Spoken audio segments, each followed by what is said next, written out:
Welcome to ANS Solver, question 10 of this paper. So for part A1, they are asking us to calculate the radius of the sphere. They've given us the volume and we know the formula for finding the volume of a sphere as they've given it to us. So 4 divided by 3 pi r cube is equal to the volume in this case, which is 24,430. So now all we have to do is solve for r cube.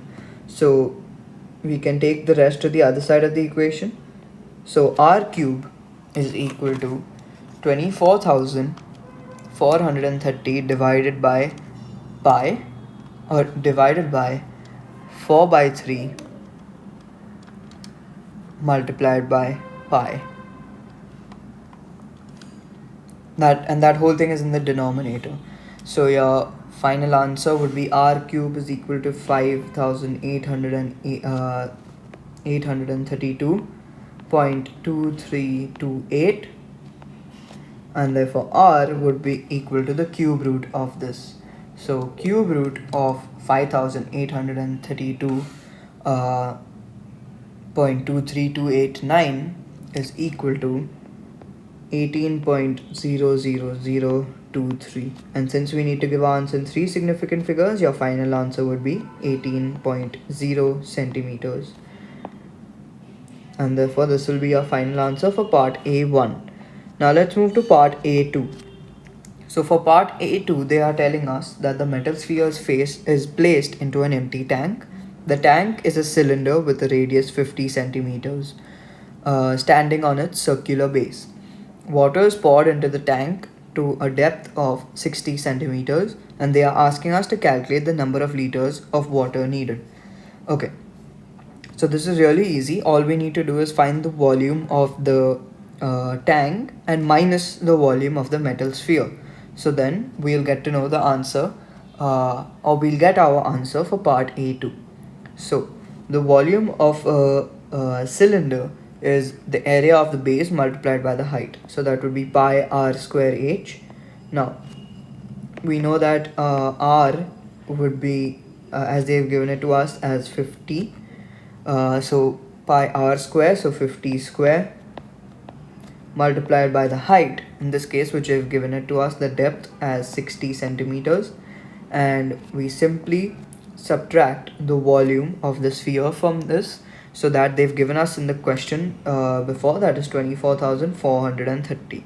So we subtract 24,430. Therefore, all we need to do is simplify this. Now 50 square multiplied by 60 multiplied by pi is equal to 150,000 pi,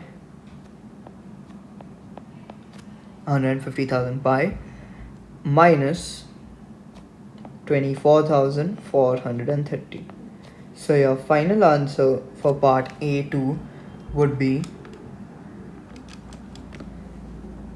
446,808.898, and now centimeter cube to liter would only be possible if we divide the centimeter cube by 1000.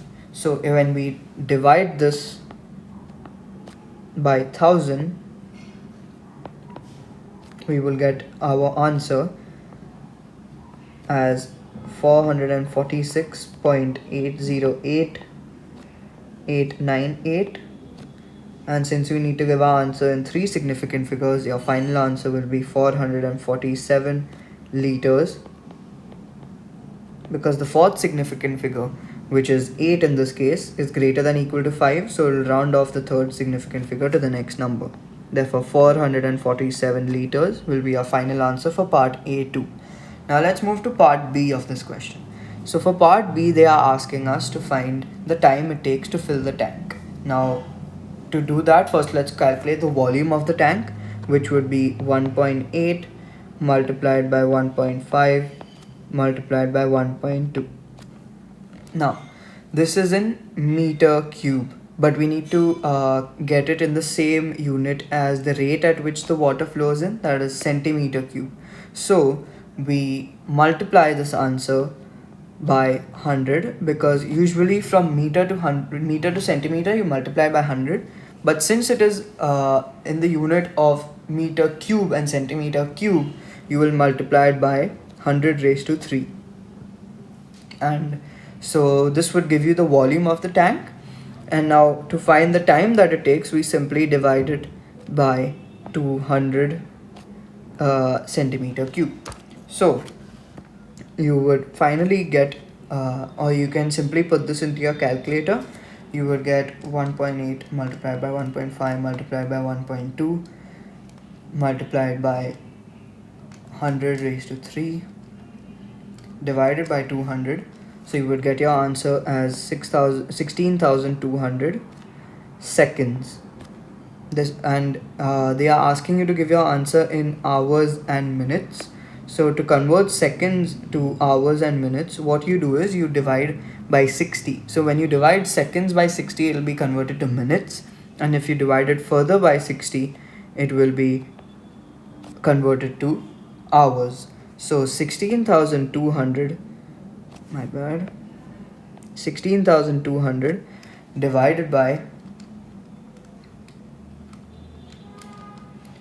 just 1 second, divided by 3,600, because you divided by 60 twice. So 60 multiplied by 60 is 3,600, my bad. So you can cancel the two zeros. Therefore, your final answer would be 162 divided by 36, which is equal to 4.5 hours.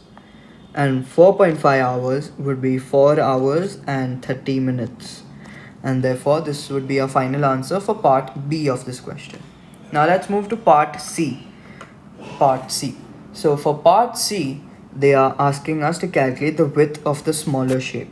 So they have given us the width of the bigger shape and the area, and they've given us the area of the smaller shape. So this is really easy. All you need to do is divide the width of the bigger shape with the width of the smaller shape, or vice versa. So let's do x divided by 17 is equal to the area.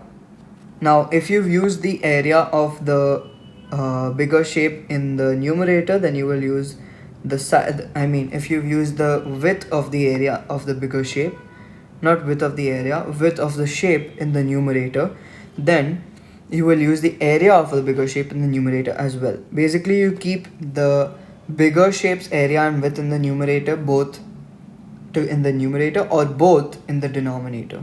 So x by 17 is equal to 159.5 divided by 295. Now the area has a unit of centimeter square, whereas the width has a unit of centimeter. So to get it in the same unit, what you do is you square the width. So now all you need to do is solve for x. So let's take the square to the other side of the equation. So it will become x divided by 17 is equal to the square root, because when you take the exponent to the other side of the equation, becomes the root of that exponent. So in this case, since we are taking square to the other side, it will become square root of this fraction. So the root of this fraction, that is 159.5 divided by 295, would be equal to 0.73530807. Therefore x will be equal to 17 multiplied by this decimal number, which is equal to 12.50023. And since we need to give our final answer in 3 significant figures, your final answer would be 12.5 centimeters, because the fourth significant figure in this case, which is 0, is lesser than or equal to 5. So it won't round off the third significant figure to the next number. Therefore 12.5 centimeters will be your final answer for part C of this question.